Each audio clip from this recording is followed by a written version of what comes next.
Zulf Lewan, bienvenue dans Graffiti. Pour ce présent numéro, il sera largement question de cinéma, de voyage et de littérature. Et pour cela, j'ai l'honneur et le grand plaisir de recevoir l'écrivain Clémence de Villecourt et la cinéaste Lorraine Lepêtre. Alors Clémence, bienvenue à Berbère Télévision. Merci et merci de m'y avoir invité. Je t'en prie. La même chose, Lorraine. Bienvenue à Berbère Télévision et au Graffiti. Merci. Je t'en prie. Et donc, on commence la discussion avec Clémence de Villecourt, écrivain qui a publié Le Chant du voyage, conversation avec le temps, et qui mène sa barque et qui va nous faire voyager parce qu'elle-même est dans un voyage fabuleux avec une roulotte. C'est quoi ce voyage, Clémence ? Alors, c'est le 7e voyage que je réalise avec des chevaux et une roulotte. Le but est de guider la jeunesse avec confiance et espoir vers demain et de la guider en empruntant le chemin des connaissances, des savoirs et de l'émerveillement.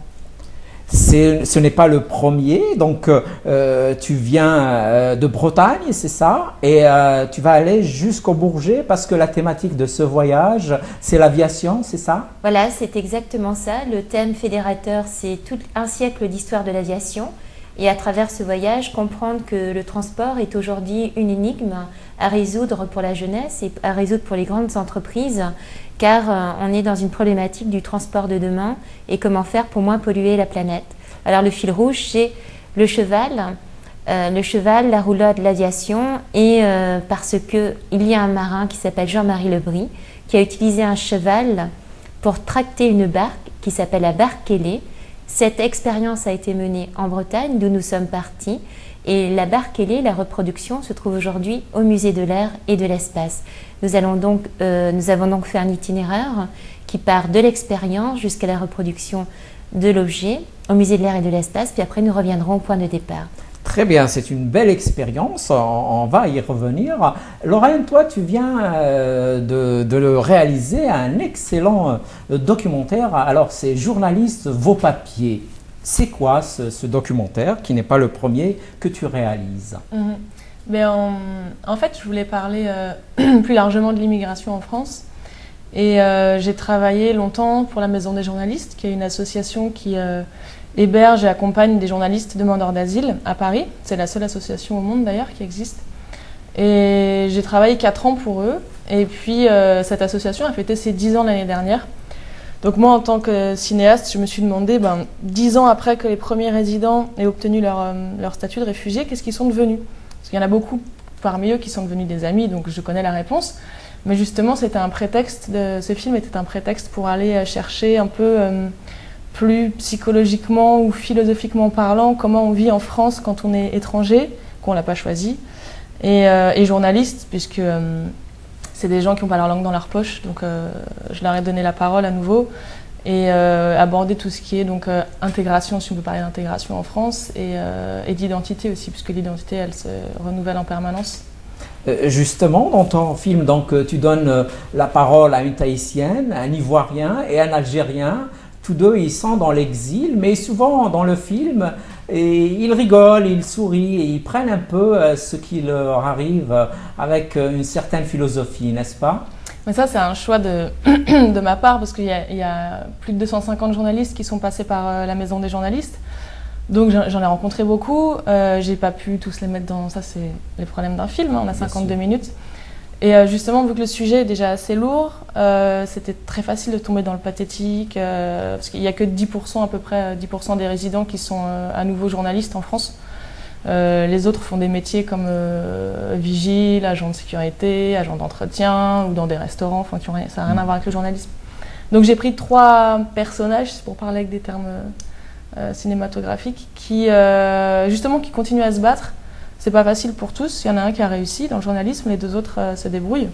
Mais tous, ils ont ce courage et cette force de vivre. Pour moi, c'est important. Tous gardent espoir. Donc, il y a un message quand même dans ton film, c'est qu'on peut quand même chercher de belles choses dans la vie et c'est toujours possible. Oui, c'est ce que dit Cheita, la haïtienne, qui dit c'est ça vivre, c'est du négatif, le négatif qu'on a beaucoup, mais si on s'attache aux petites choses positives, ça peut être un rien du tout, mais c'est ça, parce qu'elle a vécu beaucoup d'obstacles, beaucoup de difficultés dans sa vie, et elle a une pêche, mais d'enfer.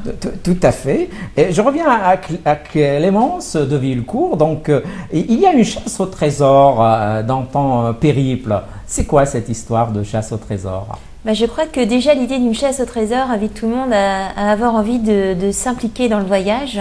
Et la chasse au trésor que je mène, c'est vraiment d'ouvrir une carte et de chercher tous ces lieux, tous ces liens avec l'aviation.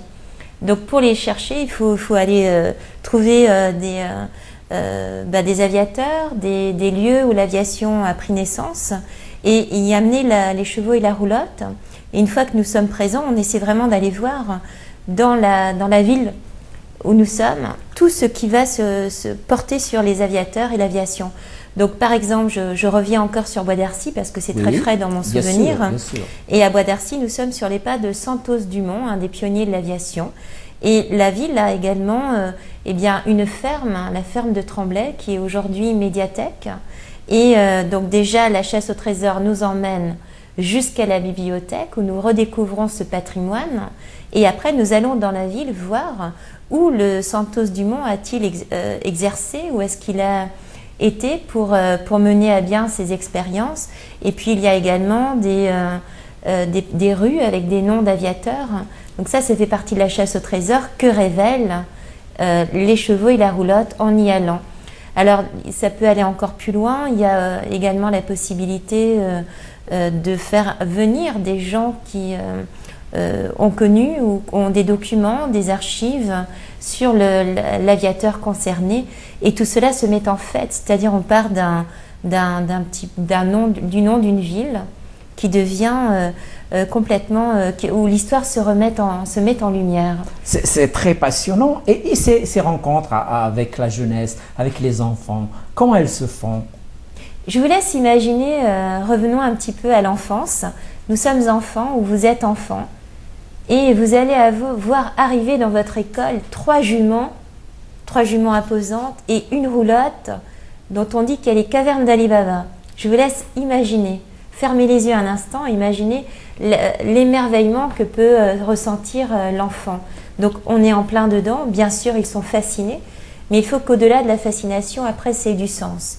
Qu'une fois que je leur ouvre ma porte, ce qu'ils découvrent ait toujours du sens et aille dans l'objectif qui est le nôtre, à emprunter le chemin des connaissances, des savoirs et de l'émerveillement.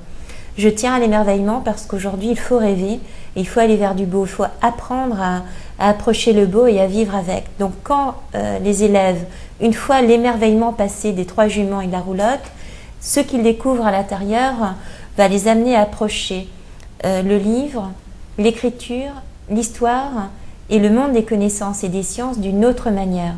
Et la raison est importante, c'est qu'on a 140 000 jeunes qui décrochent du système scolaire chaque année parce qu'ils n'ont pas trouvé un intérêt dans l'école et qui ne savent pas où aller.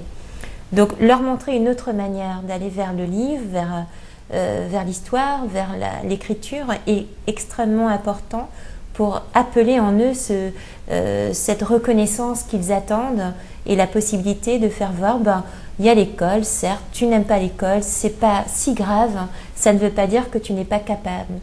Donc ils entrent dans ma roulotte avec une lettre. On les invite en échange de la découverte du musée, d'avoir préparé une petite lettre avant que j'arrive. Et finalement, cette lettre, elle a un sens, c'est qu'ils sont préparés à découvrir quelque chose dont ils vont avoir le droit. Et ils vont avoir le droit simplement en écrivant. Alors quand ils entrent dedans et qu'ils voient mon univers d'écriture autour des pas de Mermoz et des phrases clés qu'on découvre également dans la roulotte, ils vont comprendre, eh bien ils n'aiment peut-être pas l'école, mais je vais leur apporter une autre manière de voir du livre, de l'écriture, de l'histoire.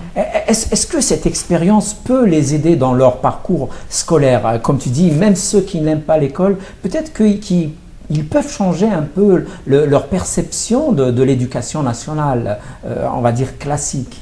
Alors ce qu'ils vont surtout découvrir, je prends des exemples de cas très hostiles à l'école.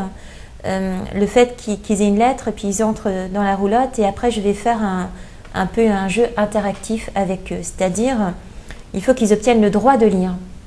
Donc ils vont tous se battre pour pouvoir lire. Ce n'est plus pareil que où il faut lire. Et par exemple, je vais leur raconter, non, puis je vais leur raconter quelque chose, puis je vais vérifier qu'ils ont bien compris. Et finalement, ceux qui obtiennent le droit de lire ne sont pas forcément les meilleurs lecteurs. Mais dès lors qu'il obtient le droit, il y a un respect autour de lui, de tous les autres qui vont l'écouter, lire et écrire. Et en même temps, il faut aussi savoir que je reçois toute lettre en la félicitant d'un sourire et d'une plume. Parce que notre association s'appelle Le Sabot et la Plume. Le Sabot et la Plume, voilà. Et donc tu as un blog aussi, oui, qu'on peut qui raconte le voyage. Voilà. Et la lettre qui va arriver dans la roulotte, à chaque lettre remise, je remets une plume. Et la plume, c'est vraiment le symbole d'aller chercher sa propre liberté. Tout à fait. La plume va donner des rêves à tous ces enfants, à toute cette jeunesse. Lorraine, les journalistes qui sont venus en France, même s'ils étaient acculés quand même à aller ailleurs, parce que parfois leur vie même était en danger, mais avaient quand même un rêve, peut-être le rêve français.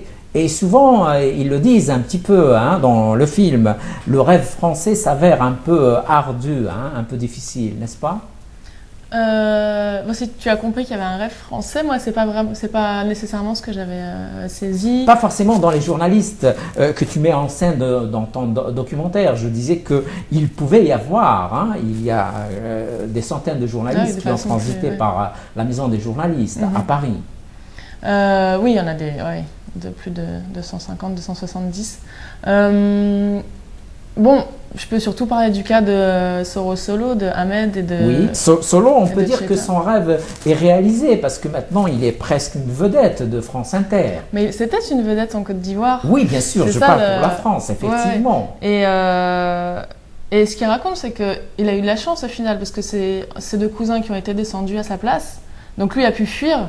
Mais je pense que quand on est sur un piédestal et qu'on a une place dans son pays, enfin je pense, de ce que j'ai pu entendre, qu'on arrive en France et qu'on n'est plus personne, c'est très difficile et ça ressemble pas vraiment à un rêve en fait au début. Donc, en plus ici il y a énormément de journalistes, il faut se démarquer, il faut avoir sa spécialité. Alors en plus quand on est étranger, je vous raconte pas, c'est encore plus difficile. C'est plus difficile. Oui, donc ils ont eu des réflexions. Enfin, Solo raconte ça dans le film, que même des gens de Radio France qui connaissaient sa réputation en Côte d'Ivoire disent mais toi tu veux faire de la radio en France, mais t'es sûr que t'étais où que t'as travaillé avant? Donc il dit c'était en Côte d'Ivoire. Ah oui, mais c'est pas de la radio que vous faites là-bas, c'est du tam-tam. Donc voilà, c'est plein de choses, il faut casser toutes ces barrières pour... Et à ce propos, il y a des propos un peu assez forts dans ton film. On parle même de réflexes colonialistes qui perdurent. Oui, ça c'est ce que dit Ahmed qui vient donc d'Algérie, qui dit qu'il y a encore des clichés sur toute la matière grise qui peut venir de l'étranger et que c'est très difficile d'être considéré comme les égaux des journalistes français quand on est journaliste étranger. Mais ça, c'est pareil pour toutes les professions. Il y a des médecins qui débarquent aussi en France, dont les diplômes sont même pas reconnus. Tout à fait. Et tu as fait donc une projection pour tes amis et des professionnels un peu des médias. Et là, les gens ont beaucoup aimé ton film. Et Madame Danielle Ohayon, qui a été derrière la création de la Maison des journalistes, disait qu'elle aussi qu'il y avait ce réflexe colonialiste, un petit peu, ou bien néocolonialiste. Ah mais c'est ça c'est dans la mentalité, c'est encore... Bon, je vais pas dire que c'est pire que la violence physique, mais là c'est vraiment de la soumission morale, et moi je le sens même parce que on se retrouve sur le voyage, donc je voyage aussi beaucoup sur le continent africain, et je vois des gens de ma génération, donc qui sont nés après la décolonisation, qui me disent mais moi je veux une femme blanche. Donc je me dis, mais qu'est-ce que c'est que cette discrimination positive? Et ils me disent, mais parce que Dieu vous a donné l'intelligence et pas à nous. Et d'un air fataliste, comme si c'était, non mais ce sont les faits, il ne faut pas s'énerver, c'est comme ça. Et c'est des choses qui sont aberrantes, et des deux côtés en fait. C'est des choses qui sont des clichés, je sais pas, des réflexes de pensée qui sont comme ça, enfin ancrés en nous, quoi. Tu penses qu'ils sont ancrés dans une partie de la société française ou bien même de la société occidentale? Ah oui, il faut le dire, aujourd'hui, l'Europe se ferme en général. Non, mais c'est peut-être pas du racisme, mais c'est vraiment des choses déguisées comme ça. Il y a une supériorité très souvent. Les gens ne s'en rendent pas compte dans la façon de parler, dans la façon, mais c'est même le choix des mots. On parle de dialecte, on parle de tribu, c'est toujours des mots qu'on a utilisés en fait pendant la colonisation. Dialecte, c'était aussi inventé pour avant ça 1515, je crois, par Ronsard, pour démarquer le français noble des patois vulgaires du reste de la France. Et ça, c'est resté, c'est quand même, je suis désolée, pour moi, c'est négatif. Donc les gens me disent non, dialecte, on ne sait pas le définir en fait. Et c'est comme ça des images qu'on projette de hiérarchisation entre les Tout peuples. à fait, mais en tout cas les trois journalistes que tu filmes, tous les trois se sentent au final bien en France. Hein.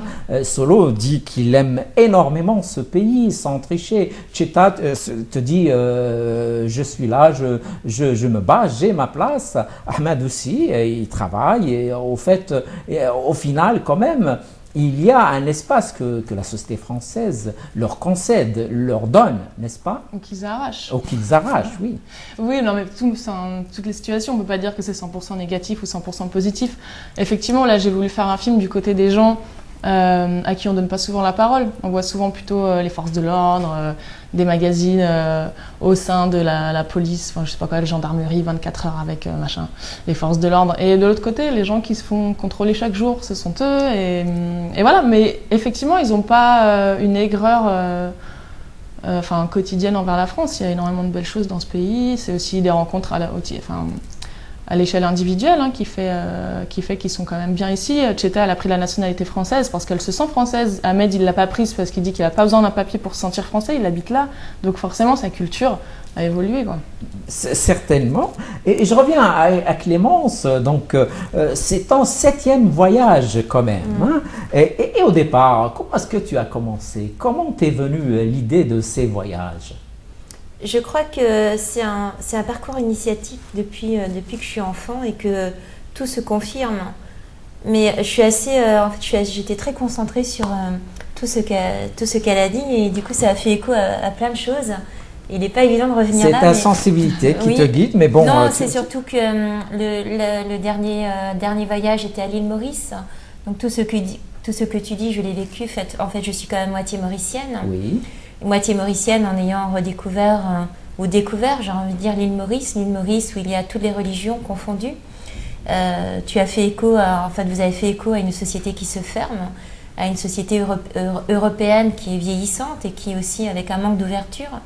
Et là, ces barrières physiques, raciales et autres. Et c'est vrai que à l'île Maurice, par exemple, on avait toute cette obligation de vivre en paix sur un petit territoire avec toutes les religions confondues. Et maintenant, quand tu dis que c'est ancré, il y a des choses qui sont ancrées dans le dialogue. Je vois que j'y ai été, donc je suis obligée de rebondir oui, bien sûr. Parce que j'étais très concentrée avant de revenir là. Oui. Mais c'est vrai que on voit que ce qui touche ou ce qui fait mal, ce qui a vraiment fait mal dans toute cette époque de colonialisme, reste et on a beau passer à d'autres générations, ça se transmet de génération en génération, le problème n'arrive pas forcément à être résolu et on a encore, et moi je l'ai vécu de manière très intense à l'île Maurice, cette difficulté à être dans une autre époque, dans un autre temps, dégagée de toutes ces souffrances-là. Elles sont, on dirait, comme préservées, comme si elles devaient faire partie toujours des générations à venir. Et voilà, donc moi j'ai célébré le bicentenaire de la bataille de Grand-Port, ce qui veut dire que c'était une bataille qui a eu lieu en 1810. Les Français ont combattu les Anglais voulaient cette île. Les Français ont gagné, mais finalement les Anglais sont revenus après pour la reprendre. Et l'île Maurice est vraiment un terreau de différentes personnalités, de différentes personnes, de différentes cultures, notamment d'Afrique, d'Inde. Tout à fait. Et autres. Donc on est dans tous les mots que tu as dit, ça m'a fait vraiment écho à tout ça. Et donc, je dirais encore, oui, là où je vais encore continuer, d'aller encore plus loin, je vis normalement à Paris. Donc j'ai quitté Paris, évidemment je n'allais pas vivre mes voyages en roulotte en restant à Paris. Et je vis donc je côtoie le tourisme d'affaires, le tourisme événementiel, du haut de gamme en général, j'ai vécu dans du haut de gamme. Et là, je suis ramenée à un voyage en roulotte, un voyage avec tous les a priori que vivent les gens du voyage, les manouches, les roms. Je les vis parce que finalement, avant même qu'on comprenne qui je suis, ce que je fais, l'a priori précède, l'a priori et le doute. Donc nous le vivons au quotidien depuis, moi ça fait 7 ans, mais de manière plus forte là actuellement parce que le sujet est fragile. cet état d'exclusion, être exclu, se sentir parce que nous sommes en roulotte, donc nous sommes des bohémiens, donc nous sommes des voleurs. Et avant même que nous ayons pu dire que nous sommes sur un chemin de connaissance, de savoir et d'émerveillement. Mais la beauté du voyage après est là, et dès lors il faut qu'on explique, il faut qu'on raconte. Et là, on finit par lever un peu ces barrières, non sans difficulté. Là, les appréhensions s'en vont. Globalement, oui. Et donc, après, c'est l'échange. Mais c'est formidable à vivre, en fait. C'est aussi là c'est tout le rôle de la communication, c'est tout le rôle du sourire et de porter, d'avoir foi en ce que l'on fait. Parce que je vous laisse imaginer ce que ressent également le monde aéronautique. Qu'est-ce que c'est que ce machin-là, que cette femme qui, avec 3 juments, une roulotte pour parler d'aviation et vouloir aller au salon du Bourget? Bah, ça a un sens, et on est clair sur les métiers de demain. Et les métiers de demain, c'est l'aéronautique. Et les gens donc, de l'aviation, de l'aéronautique, est-ce qu'ils te disent d'autres choses au-delà donc, de cette façon un peu étrange de voir une femme entreprendre ce périple? Non, mais heureusement, ils sont globalement derrière ce projet, sinon je n'aurais pas pu le mener. Donc dès lors qu'ils le voient, qu'ils le rencontrent, je n'ai pas de problématique à ce niveau-là, parce que moi je porte l'aviation depuis très longtemps, donc c'est ce qui est rassurant. Maintenant, on a aussi l'Aéroclub de France qui nous parraine, et puis la Société des explorateurs français. Et globalement, j'ai des connaissances et des amis qui sont dans le monde aéronautique, ce qui a aidé. Très bien. Et toi, Lorraine, tu n'es pas aussi à ton premier film, n'est-ce pas? Ton premier documentaire. Les 2 derniers sont intitulés Jésus, Marie, Allah et les autres. Et puis Boujakali, Romou sur le Nil Blanc, c'est ça? C'est les 2 derniers? Oui. Il s'agit de quelle histoire au pluriel? Si je remonte, donc Jésus, Marie, Allah et les autres, c'est un film que j'ai fait pour France 2, pour Présence protestante. Oui. Qui est une case très ouverte, parce que j'ai eu vraiment une liberté de ton dans ce film. J'ai pu aborder les relations entre les chrétiens et les musulmans, la jeunesse chrétienne et musulmane en Ça, Égypte. C'est en Égypte. Tu as vécu quand même pendant un moment en Égypte, n'est-ce pas? Ouais, j'ai vécu 1 an là-bas, mais c'était avant que je commence à faire des films. Ah, d'accord. Et donc pareil, tous ces clichés qui sont véhiculés sur n'importe quel peuple, moi je les avais avant d'aller en Égypte, via la presse. Alors j'avais mes idées sur le voile, enfin mes idées, en fait ce ne sont pas les miennes, hein, oui. Ceux que les médias me donnent. Et une fois arrivé sur place, il faut être assez peut-être humble pour se remettre en question et comprendre ce qui se passe vraiment sur place. Parce que tout ce que j'ai découvert, ça n'avait rien à voir avec ce que je voyais dans les médias. Et puis j'ai commencé à faire des films plus tard. Et quand j'ai vu pendant la révolution égyptienne que lorsque les musulmans priaient sur la place Tahrir le vendredi et qu'ils se faisaient caillasser par les pro-Moubarak, et que là les Coptes faisaient des chaînes humaines, enfin des boucliers humains pour les laisser... leur permettre de prier sans être blessés. Là, ça brisait tous les clichés. C'est la seule chose dont on n'a pas. Je me suis dit, voilà, ça c'est la brèche dans laquelle je dois m'infiltrer, parce que je sais que c'est ça au quotidien. Enfin, c'est ça. Il y a toujours plusieurs facettes de la réalité, mais moi, c'est ce que j'ai vu. Bien sûr. Et donc, je voulais en parler, et on m'a laissé la possibilité de le faire sur la chaîne nationale, ce qui est quand même, moi je trouve, un grand pas. Bien sûr. Tout à fait. Et donc voilà, je voulais montrer un peu sur des Égyptiens qui mélangent des chants soufis avec des chants catholiques et qui font des très belles choses. Et on n'en parle pas. Je ne vais pas dire que toute l'Égypte est comme ça, ce serait faux.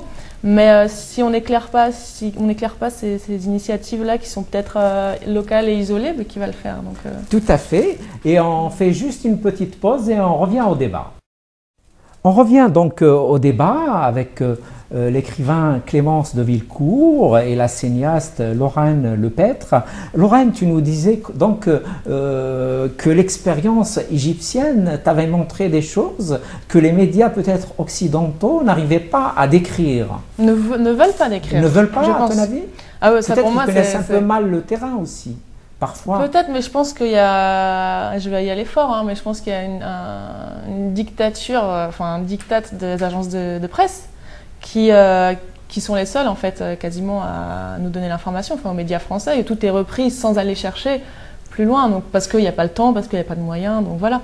Mais il y avait un attentat dans une église copte à Alexandrie le 1er janvier le 3 ou 4 janvier 2011, qui a fait des morts.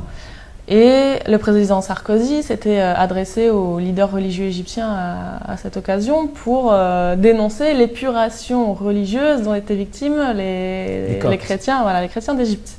Donc le terme d'épuration est quand même très fort. Bien sûr. Et c'est là que je me suis dit, mais il y a un problème, parce que c'est pas la réalité. Enfin, il y a des attentats, effectivement, il y en a, c'est pas tous les jours du tout. Et après, quand Moubarak est tombé, on est allé fouiller aussi dans les archives de la police et tout ça, parce que normalement, il y avait un policier à chaque entrée d'église à cette époque. Et là, la bombe a explosé à l'entrée de l'église, par exemple.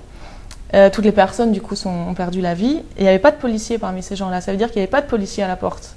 Donc, soit on a laissé faire, soit on est allé jusqu'à organiser. Mais ça, c'est donc les leaders religieux qui m'expliquent ça en Égypte. Donc, voilà, il y a toute une manipulation. Tout à fait. Les Coptes eux-mêmes sont une composante du peuple égyptien. Hein, et ils ont toujours été là. Hein, c'est pas une partie de la population qui s'est amenée plus tard. Elle a toujours existé. Hein. Ouais.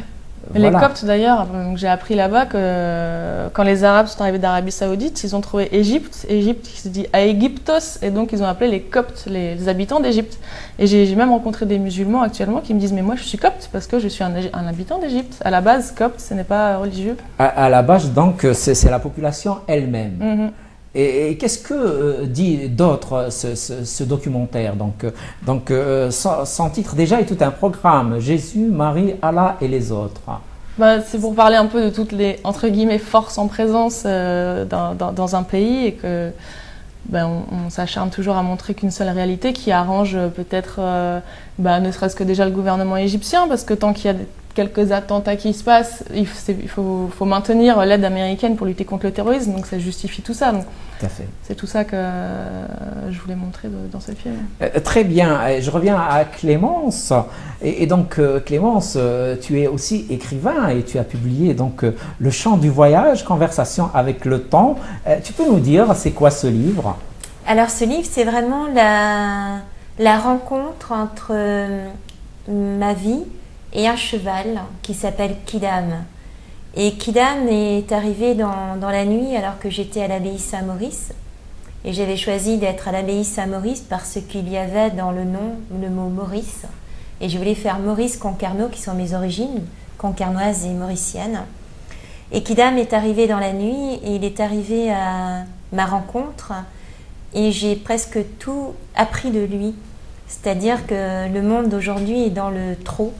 Tout est trop excessif, trop vite, trop rapide, trop de consommation, trop de tout. Et Kidam, moi je vivais à 100 à l'heure, c'est-à-dire je suis une passionnée de vitesse. Vitesse des avions, vitesse du voyage, vitesse de la vie. Et lorsque Kidam est arrivé dans ma vie, j'ai calculé que mes itinéraires maintenant étaient calculés avec une vitesse de croisière de 4 km/h. Donc vivre à 4 km/h, c'est un chemin initiatique, vraiment. Et Kidam m'y a conduit. Il m'y a conduit, donc le chant du voyage et la rencontre réelle entre un temps, un autre espace-temps, et cette vie qui va si vite, et un autre chemin possible. Si je l'emprunte, ce chemin, c'est que d'autres peuvent l'emprunter. Mais quels sont les enseignements qui vont être tirés d'un cheval? Et finalement, on comprend pourquoi les chevaux émerveillent petits et grands.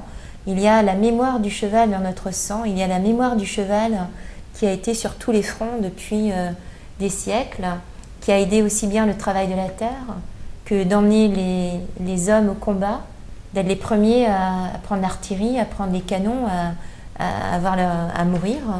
Et puis ils ont été encore là, et puis finalement les avions sont arrivés, et l'artillerie a changé, et on a dit au revoir aux chevaux, un peu comme ça, en les balayant d'un trait, parce qu'ils ne nous servaient plus. Et ils ne nous servaient plus au champ, le moteur est arrivé, le tracteur est arrivé, et la vie a évolué très vite. Et finalement, Kidam m'a fait comprendre que ce cheval, lui, à travers lui, il y a une mémoire. La mémoire en interrogeant les personnes âgées, en interrogeant ceux qui ont vu le cheval disparaître, qui sont nos dernières lampes aujourd'hui, qu'il faut absolument interroger. Il y a la mémoire dans les regards des enfants qui brillent de bonheur lorsqu'ils découvrent un cheval. Et il y a donc, à travers Kidam, je l'ai d'abord utilisé. Oui. Donc c'était un moyen de transport utile pour moi. Il s'est avéré un moyen de transport philosophique, un moyen de transport humain, qui, dès lors que nous étions en route et que les uns et les autres nous découvraient, changeaient déjà ils levaient le pied au niveau de la voiture, leurs yeux brillaient à nouveau et leur visage souriait. Et plus ça va, plus le monde devient agressif, en colère, il boue en permanence, il est malheureux et nous sommes dans une crise existentielle très grave aujourd'hui. Donc il est plus que nécessaire d'inverser cette vapeur-là. Et toi, tu as réussi à l'inverser. Hein. Est-ce que cette lenteur du voyage t'a permis un peu une forme de méditation, une forme de recul hein, par rapport à toute la vie, à l'existence humaine? Bon, elle m'a permis de ne pas me précipiter. Hein. Déjà. À 4 km/h. Elle vous ramène à tout ce qui est essentiel dans la vie. En fait, cette vitesse-là vous ramène à ce qui est essentiel. Et je vais donner un exemple concret. Oui. C'est ce que m'a appris Kidam et c'est ce qui est traduit dans le chant du voyage.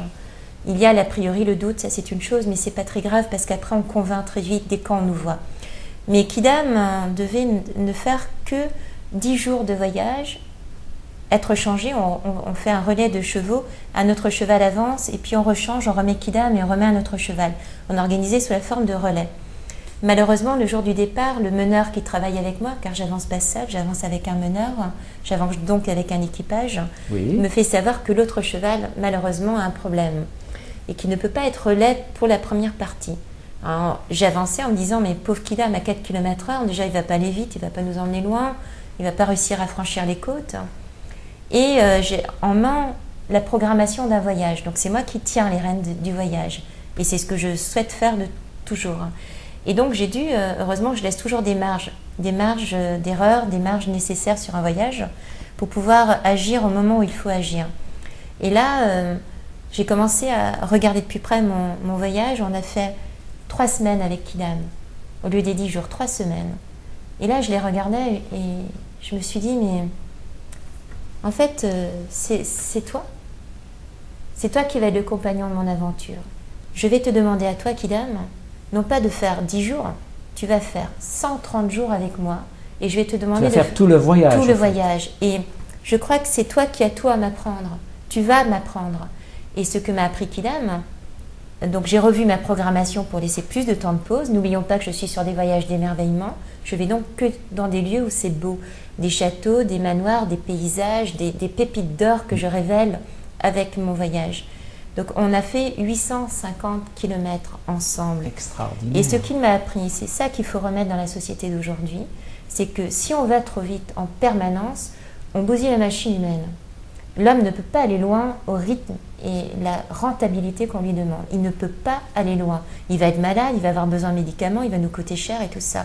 Or, et c'est ce que m'a appris Kidam, il m'a dit, attends, si vous allez organiser des relais, ça va vous coûter cher cette affaire. Si tu regardes un peu plus ce dont moi je suis capable de te donner, c'est-à-dire la contrainte de temps, 4 km/h, 15-20 km par jour, pas un de plus, je t'emmènerai au bout de ton voyage. Donc ça va te coûter moins cher et donc on sera plus performant. En fait, c'est une belle leçon de vie. Oui, mais il faut la remettre dans le travail, il faut le remettre dans nos vies aujourd'hui. C'est ça qui est important. On ira beaucoup plus loin, on emmènera l'homme plus loin dès lors qu'on respecte ses contraintes et les contraintes de la vitesse de l'homme.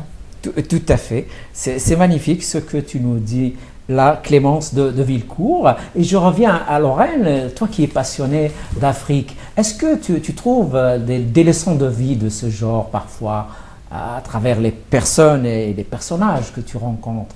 Peut-être dans ton film qui s'appelle Bouja Gali, Remous sur le Nil Blanc. Bouja Gali, oui, que j'ai tourné en Ouganda. Oui. Bon, j'aime pas trop rentrer dans le cliché de dire que oui, j'aime l'Afrique. L'Afrique, c'est un continent, je le connais. Enfin, je connais quelques pays. Tu y vas quand même, hein, tu es allé. Et je crois que même tu as fait des études de Swahili, c'est ça? Oui, j'ai une licence de Swahili que j'ai fait à l'INALCO.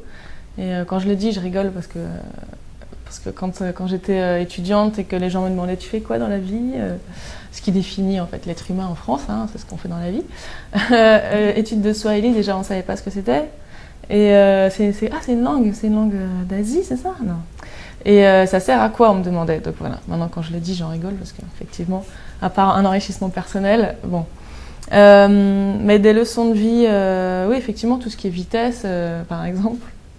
J'ai appris j'étais très française aussi, enfin je le suis toujours, mais je suis arrivée là-bas avec mes principes, mes habitudes, notamment en Égypte, faire la queue et tout ça, machin. Enfin, et même là où on place le respect, c'est différent en fonction des cultures. Donc c'est génial le voyage pour ça, c'est parce qu'on se remet en question de fond en comble, quoi. Et il faut accepter de le faire, c'est un peu douloureux aussi, hein. C'est pas toujours facile aussi de se remettre en cause, Lorraine, n'est-ce pas? Non, ça c'est sûr. Par exemple, Bujagali, ce film-là que j'ai fait en Ouganda, j'ai commencé à travailler avec une équipe ougandaise, un caméraman, preneur de son, et puis un autre réalisateur. Et là, ça a été une claque parce que j'ai travaillé avec ma façon de travailler française, c'est-à-dire je mets la pression à tout le monde, il faut si on a raté une interview, ça va pas. Très parisienne. Ouais, très speed en fait. Et je me mets la pression à moi-même et l'équipe m'a dit attends. On n'a pas le même rythme, on n'a pas la même façon de voir les choses. Dans cette équipe, en tout cas, j'aime pas faire de généralité. Ils ont beaucoup moins de frustration, du coup, par rapport à ce qui n'a pas été fait, parce que autre chose va être fait. Et ça, c'est une chose que j'ai appris à mieux gérer. On ne contrôle pas tout. Enfin, dans nos sociétés, on nous apprend à tout contrôler aussi. C'est ça qui est perturbant. C'est que dès que quelque chose nous échappe, ça va plus. Dès qu'on perd le contrôle, ça va plus. Et donc, on est crispé, on est comme ça, on lâche rien. Alors que des fois, c'est bien de se laisser porter aussi. Est-ce qu'on peut dire, Lorraine, que ces sociétés-là gardent plus de valeurs humaines que les sociétés un peu plus modernes, dites plus modernes? On a la Sécu quand même en France. Oui, il y a beaucoup d'avantages, bien sûr, mais je veux dire, est-ce qu'il y a plus de partage chez ces sociétés, par exemple, même si elles ne possèdent pas beaucoup matériellement aussi? Oui, c'est ce qu'on dit souvent. Après, moi, ce que je vois, c'est ce que je vois en tant que blanche, parce que forcément, je vais là-bas, l'étranger, c'est pas un pestiféré, c'est un roi. Enfin, moi, on m'accueille toujours comme une princesse, quoi. Non, mais c'est que je fais des voyages en minibus, je discute avec une dame qui va au marché, une vieille dame qui n'a pas l'air très aisée, sinon elle aurait sa voiture. On discute, puis au moment de descendre, elle paye ma course. Alors que je représente aussi, moi je me dis, bon, je représente la banque, enfin, c'est souvent ce qu'on dit des Blancs en Afrique. Et j'ai eu plein d'exemples comme ça, d'accueil. On te considère en fait, on reconnaît ton existence en tant qu'être humain. Mais tu as la force de les écouter aussi, hein, de tenter de les comprendre, n'est-ce pas? Mais tout de suite, moi je me sens beaucoup plus à l'aise. Mon premier voyage c'était à Kinshasa, donc en plus j'ai pas pris le plus simple, on va dire. C'était pas le plus simple, il y a quelques années c'était assez violent. Ouais, oublie tout ce que tu as appris, oublie tout ce que tu sais et débrouille-toi avec de nouveaux repères, crée-toi de nouveaux repères. Ça correspond à des valeurs que j'ai. Qu'il y a une dimension que je ne retrouve pas quand je rentre ici, mais il y a plein d'autres choses aussi ici. Donc, au début, j'ai eu un réflexe comme ça, assez binaire de l'Afrique c'est génial et l'Occident c'est nul. Mais c'est beaucoup plus complexe. Hein. Tout à fait, bien sûr. Il y a certainement des choses intéressantes d'un côté comme de l'autre, bien sûr. Mais ces expériences africaines, quand même, peut-être ont recentré ta vision du monde aujourd'hui ou pas? Décentré justement, le centre c'est plus chez moi quoi. Le centre il est partout, mais ne serait-ce que même d'aller en Belgique. Oui, c'est bien dit. C'est une autre capitale européenne, enfin Bruxelles dans une autre capitale européenne. Il y a déjà un autre rapport entre les êtres humains qui est intéressant. Je pense que vraiment il y a un malaise quand même dans la région parisienne en fait. Enfin, moi de ce que j'ai remarqué. Et même dans le reste de la France, je me suis baladée, c'était pas en roulotte, mais bon c'était en voiture par les petits chemins, en m'arrêtant là où c'était beau aussi, j'ai fait ça. Et j'ai rencontré des gens comme je le fais, je sais pas, à Bujumbura, en Afrique. En Afrique. Et j'ai eu ces relations aussi beaucoup plus sincères, beaucoup plus humaines. Je pense que dès qu'on sort du cadre rentabilité, boulot, les horaires, enfin la pression qu'on met à l'être humain chez nous. Des grands centres urbains aussi, c'est un peu classique quand même. Il y a plus de violence, de vitesse dans les grands centres urbains, probablement tous les grands centres urbains du monde. Mais on est sous pression dans les capitales. Dès qu'on presse l'être humain, on ne sort pas le meilleur. Tout à fait. Donc, l'idéal, c'est de ne pas le trop presser. C'est ce que fait Clémence de Villecourt. Et donc, tu m'avais dit hors antenne qu'il y aura un second tome pour le chant du voyage, Conversation avec le temps, qui est déjà commencé, je crois. Oui, pratiquement terminé, heureusement, et qui aborde une période historique que j'aime beaucoup, celle que j'avais abordée dans mon voyage du Tour de Bretagne, c'est toute la Renaissance. Oh, très bien. Donc j'ai vraiment mis du temps à vouloir l'écrire, explorer ce que j'avais fait et le mettre en relation avec l'histoire, avec la littérature qu'il aborde. Et, on est sur les pas de François Ier également et de grands auteurs. Donc j'étais assez fascinée par cette société qui avance à la Renaissance et tout ce qui se passe, quoi. Et c'est vrai que j'ai mis du temps en fait à l'écrire pour en donner le meilleur. Et ce que je cherche dans une écriture, c'est une musique. Donc là, avec Kidam, j'avais la chance d'avoir une musique et j'ai vraiment, au pas de notre voyage, on était dans le département des Côtes-d'Armor Et le département des Côtes d'Armor était abordé sous l'angle, dans ma chasse au trésor, c'est l'angle des 15 et 16e siècles. Alors, j'ai exploré le département sous sa forme littéraire, culturelle, scientifique et sociologique des 15 et 16e siècles. Tant de richesses, c'est magnifique. Et tu avais fait auparavant le tour de Bretagne. C'est ça. Est-ce que tu peux nous dire quelque chose sur ce tour de cette fameuse Bretagne très belle? Oui, c'est-à-dire que je peux surtout dire que j'ai toujours quitté la Bretagne. Depuis que je suis enfant, j'ai deux pôles qui sont l'air et la mer, et surtout la découverte des pays étrangers. C'est bien de par mes racines et de par un père qui travaillait à l'étranger également. Et j'ai toujours quitté la Bretagne. En fait, je ne l'ai habité que pour faire mes études et aller à la mer. À la mer, et puis avec les chevaux et tout ça, enfant. Et je l'ai quitté très tôt, et à 18 ans, je suis partie m'installer en Angleterre, puis en Allemagne, puis j'ai voyagé dans le monde. Et je me suis toujours éloignée de la Bretagne, dont on disait qu'elle était belle, qu'elle était culturelle et tout ça, parce que je n'avais pas eu de transmission orale de part des grands-parents absents. Alors à un moment donné, je me suis dit, quitte à la découvrir, autant y aller à cheval et en roulotte.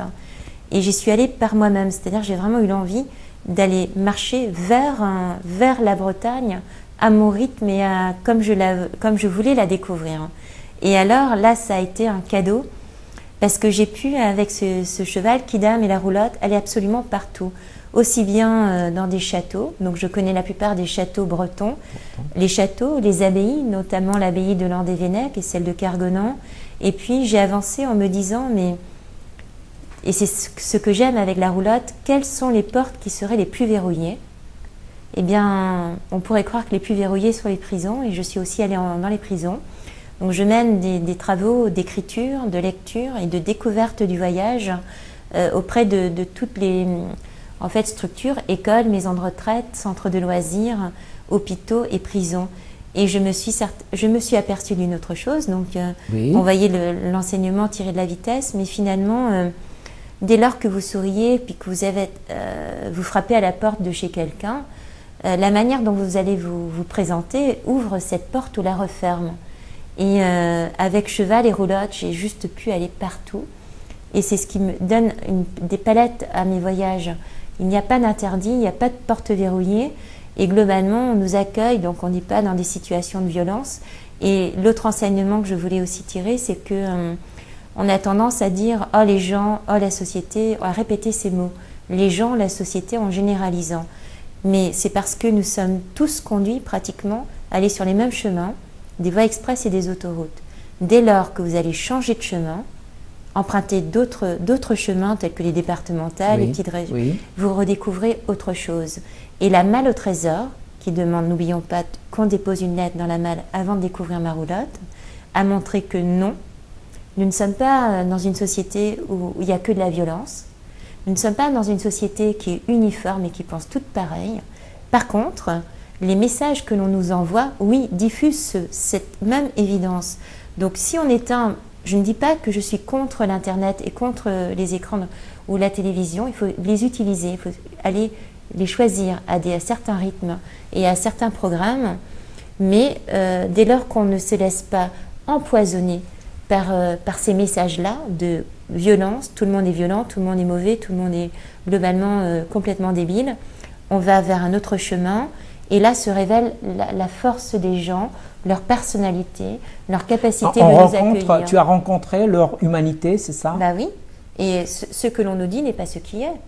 Donc à force de se laisser convaincre que ce qui est, c'est de la violence, on devient violent. À force de se convaincre que tout le monde va sur est comme un mouton, on ne se salue plus, on ne va plus échanger avec l'autre. Or, la roulotte, le cheval invite au partage, au dialogue.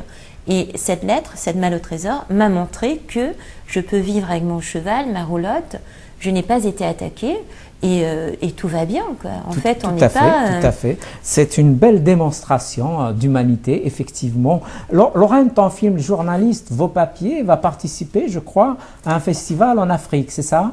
Oui, même deux. En juin, là. À deux? Très bien. Au Burkina Faso. Alors, tu peux nous dire, c'est où? Il y en a donc fin juin, c'est au Burkina Faso, à Ouagadougou, c'est le festival Ciné Droit Libre. que je suis très fière que le film passe là-bas, parce que c'est que des films militants, engagés, donc je pense que malheureusement je ne vais pas pouvoir y aller, mais je pense que les débats seront très fructueux. Et puis le deuxième festival, c'est aussi au mois de juin, mais au Burundi, à Bujumbura, et c'est le Festicab, donc voilà. Ben, c'est très bien. Je voudrais que tu nous dises un mot sur le débat qu'il y a eu quand tu as projeté donc à Paris ton film. Qu'est-ce que tu en as tiré? Est-ce que tu étais satisfaite des échanges? Il y a eu quand même des débats hein, qui ne disaient pas toujours la même chose, n'est-ce pas? Oui, le débat s'est beaucoup axé sur l'hébergement, l'accompagnement des journalistes demandeurs d'asile. Donc j'ai remarqué que les gens étaient plus intéressés, enfin avaient vraiment des questions sur comment ça se passe quand on demande l'asile en France. Oui. Ils ne sont pas forcément informés. Tout à fait. Bon, le public, c'était un public aussi, c'est mon entourage, donc c'est un public qui est déjà un peu ouvert sur ça. Mais oui, je ne sais plus ce que je voulais dire. Non, le débat, c'est surtout axé là-dessus. Il y a des gens aussi qui ont signalé quand même la beauté des images de ton film. Hein. C'est ce qu'avait fait, par exemple, Madame Danielle Royon, que je salue au passage, qui disait que quand il y avait le flou dans les images, ça faisait un peu plus beau, n'est-ce pas? Ça, c'est très subjectif, en fait, puisque ça passe ou ça casse. Hein. C'était vraiment un... J'ai voulu tenter des nouvelles choses visuellement, notamment utiliser du VJing en fait, donc du mixage de vidéos. Vu que c'est beaucoup de réflexions philosophiques sur l'être humain, j'avais envie de donner un film plus sensoriel que figuratif, on va dire. Oui. Donc voilà, après c'est reçu, il y en a qui ont aimé, il y en a qui ont moins aimé. Bien sûr, subjectif. C'est normal, c'est comme toute œuvre littéraire ou artistique, c'est ainsi que va la vie et vont les arts. Et Clémence, alors, est-ce que tu peux nous dire quelque chose sur la tournée de l'île Maurice? Ça remonte déjà, mais bon, comment est-ce que tu l'avais vécu? Donc tu nous disais que c'était un bicentenaire, mais comment ça a été avec les gens? C'était magique parce que tu retrouvais un lien familial aussi. Bien sûr, et la première chose a été l'arrivée, enfin l'avion qui atterrit et ces montagnes qui se révèlent à mes yeux. Mais ce qui a été plus que magique, c'est que j'ai eu en fait toute la difficulté dans un voyage, c'est de réunir les fonds, réunir les finances pour avancer. Et moi, tant que je suis en France, j'ai le doute et l'a priori qui me précèdent, donc qui rendent difficile la réalisation de mes voyages et la possibilité de réunir tous les fonds. Donc je voyage, mais je lutte en même temps pour essayer, chaque euro est important, je n'ai jamais les fonds et je deviens donc, c'est un peu comme un animal qui doit protéger son voyage et en même temps le défendre et être sur beaucoup de fronts. Et à l'île Maurice, finalement, ce qui a eu l'avantage, c'est que je travaille avec le ministère de la Culture et de l'Éducation. Il y avait donc la somme d'argent qui était là, qui couvrait notre voyage. Je n'avais pas à vraiment essayer de trouver ces fonds-là. Oui. Et ça a rendu le voyage, ça m'a libérée et ça m'a permis de mettre en place un voyage de cœur, d'histoire et d'une pédagogie extraordinaire. Et je me suis aperçue qu'en France, il y a une barrière en Europe, on nous parle que du Nord et pas de l'hémisphère Sud. Et l'hémisphère Sud est riche de son histoire, est riche de ce qui s'est passé, où nous, Français, nous avons une action. Et les enfants ont donné ce que je ne verrai peut-être plus, ou en tout cas ce que je n'ai pas encore revu, c'est leurs yeux, c'est les regards qu'ils ont eus pour ce cheval et cette roulotte dont ils ne savaient pas trop si c'était du réel ou de l'irréel. Ils sont allés avec les lettres et l'animation que j'ai présentée, j'avais une équipe à côté de moi, j'avais un pirate et tout ça, et on a reproduit, on leur a raconté, parce que je connais très bien l'histoire de l'île Maurice, comment c'était en 1810, et j'ai essayé de les mettre dans cette histoire-là, et que l'histoire devienne vie. Donc le voyage à l'île Maurice a été extrêmement fort. Je voyais jusqu'à 4000 enfants par jour. Donc je pouvais arriver dans une école avec 1000 élèves qui étaient tous accrochés, qui criaient mon nom et qui étaient là avec toute cette magie. Donc on donne. Ce voyage-là est gravé dans mes mémoires et j'espère revenir encore vers l'hémisphère sud et pouvoir redonner à des enfants qui en ont besoin, qui savent, en fait, ils ont plus de simplicité. C'est magnifique, mais malheureusement, notre voyage arrive à sa fin aussi. Et peut-être qu'on a oublié quelque chose. Je commence par Lorraine, ou bien un dernier mot. Un dernier mot. J'espère qu'on pourra continuer nos voyages respectifs, que ce soit avec l'arme caméra ou l'arme cheval. Non, Très bien. dans les deux cas, c'est le prétexte, je pense, qui nous permet d'aller au fond des choses, quoi. Tout à fait. Et Clémence, alors? Eh bien moi, pour tous vos auditeurs, tous les téléspectateurs, j'ai envie de les inviter à découvrir le reste du voyage. Il nous reste plus de 85 jours encore sur le site du Sabot, le Sabot et la Plume. Je tiens un blog qui n'hésite pas à venir nous rencontrer, nous découvrir et marcher au pas de nos 3 juments. En tout cas, merci de m'avoir invité. C'est moi qui vous remercie toutes les deux. Et donc, vous aussi, mes amis, je vous dis merci de nous avoir écoutés. Portez-vous bien, prenez soin de vous. Au revoir.